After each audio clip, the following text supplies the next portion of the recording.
प्रस्तुत उद्धरण श्री नंदलाल दसोरा जी, जिन्होंने भगवान दत्तात्रेय कृत अवधूत गीता का अनुवाद किया है, वहाँ से लिया गया है।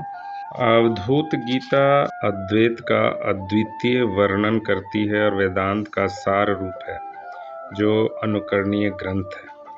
भारतीय अध्यात्म में वेदांत का सर्वोपरि स्थान है, जिसका सार अद्वैत है। भारत के शीर्ष अध्यात्म ग्रंथों वेद, उपनिषद, योग, वासिष्ठ, अष्टावक्र, गीता, भगवत गीता, ब्रह्म सूत्र आदि में इसी का विवेचन हुआ है। दुनिया के श्रेष्ठतम ज्ञानियों लाओ त्से, सूफी, थियोसोफी आदि ने भी इसी ज्ञान को प्रामाणिक माना है। इस दर्शन के अनुसार यह संपूर्ण जड़ चेतन जगत एक ही मूल तत्व ब्रह्म की अभिव्यक्ति मात्र है। यह ब्रह्म वैज्ञानिकों की ऊर्जा की भांति जड़ नहीं बल्कि चेतन है। उस चेतन से ही जड़ प्रकृति की अभिव्यक्ति हुई है तथा यह समस्त दृश्य जगत इस जड़ एवं चेतन शक्ति का विस्तार है। इसलिए यह संपूर्ण जड़ चेतात्मक जगत उस ब्रह्म से भिन्न नहीं है, बल्कि उसी के भिन्न भिन्न रूप मात्र है। ये सभी दृश्य पदार्थ स्थूल होने से प्रत्यक्ष हैं, जिससे मनुष्य इन्हीं को अज्ञानवश सत्य समझकर इन्हीं के भोग में व्यस्त रहता है, जबकि वह चेतन तत्व सूक्ष्म होने से मन एवं इंद्रियों का विषय नहीं है, जिससे अज्ञानी उसको जानने से वंचित रहे हैं। इसी अज्ञानता के कारण मनुष्य ने अपनी अपनी बुद्धि से सृष्टि को जानने का प्रयत्न किया, जिससे वे इस परम सत्य को उपलब्ध न हो सके। इसी कारण संसार में विभिन्न धर्मों का जन्म हुआ। यही धर्म अपनी धार्मिक संकीर्णता के कारण विभिन्न संप्रदायों में विभक्त हुए तथा अनेक मत एवं पंथों का निर्माण किया, जिससे यह संसार धर्म के नाम पर विभिन्न गुटों में बट कर रह गया। इन अज्ञानियों के कारण यह संपूर्ण जगत खंड खंड में विभाजित होकर रह गया है।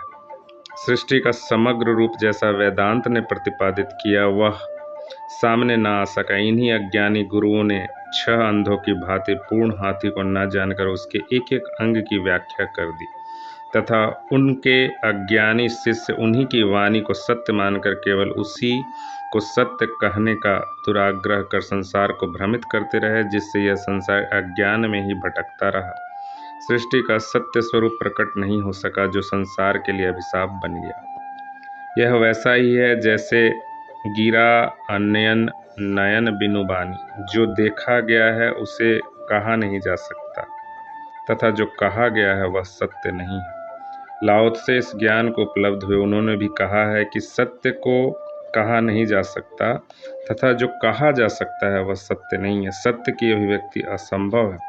सत्य स्वरूप को न जानने के कारण ही आज दुनिया में धर्म के नाम पर अपनी विकृत मानसिकता का ही पोषण हो रहा है, जो अमृत नहीं विष का कार्य ही कर रहा है। अंधों की दुनिया में आँख वाले की बात कौन सुनता है? अज्ञान में भटकता हुआ व्यक्ति ज्ञान की गरिमा को कैसे स्वीकार कर सकता है? इस संपूर्ण सृष्टि का एक ही सत्य है, 2 सत्य नहीं होते हैं, और वह सत्य है यह सृष्टि अखंड है, एक ही है, समग्र है, इसमें सर्वत्र एकत्र, इसे खंड खंड में विभाजित नहीं किया जा सकता। सृष्टि में दिखाई देने वाले विभिन्न रूप उस एक ही परम तत्व के विभिन्न रूप मात्र हैं।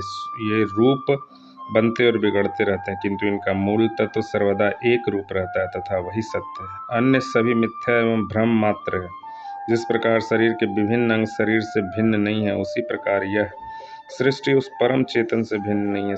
सृष्टि में इन भिन्नताओं को देखना ही अज्ञान तथा इसमें एकता देखना ही ज्ञान है। यही ज्ञान अद्वैत का अनुभव है, जो न कोई सिद्धांत है न किसी कवि की कल्पना है, बल्कि यही इस सृष्टि का परम सत्य है, जिसकी अभिव्यक्ति अनेक ज्ञानियों द्वारा हुई है। संसार के सभी दृश्य पदार्थ जड़ प्रकृति द्वारा निर्मित हैं, जिनका निर्माण उस चेतन तत्व से हुआ है तथा वही चेतन तत्व सबके भीतर उपस्थित रहकर उसका नियंत्रण एवं नियमन कर रहा है।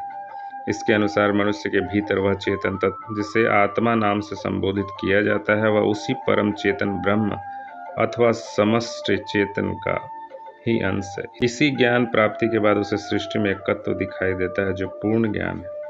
दत्तात्रेय जी इसी ज्ञान को उपलब्ध हुए, जिससे वे आत्मा को अपना स्वरूप मानकर अद्वैत में स्थित हुए।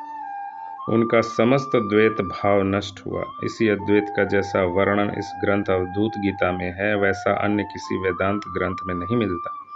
वेदांत का सार रूप यह ग्रंथ दत्तात्रेय जी की अमर कृति है, जिसका पान कर व्यक्ति अमृत तत्व को उपलब्ध हो सकता है। यह एक अनुकरणीय ग्रंथ है। ओम नमो भगवते वासुदेवाय। ओम नमो भगवते वासुदेवाय। ओम नमो भगवते वासुदेवाय।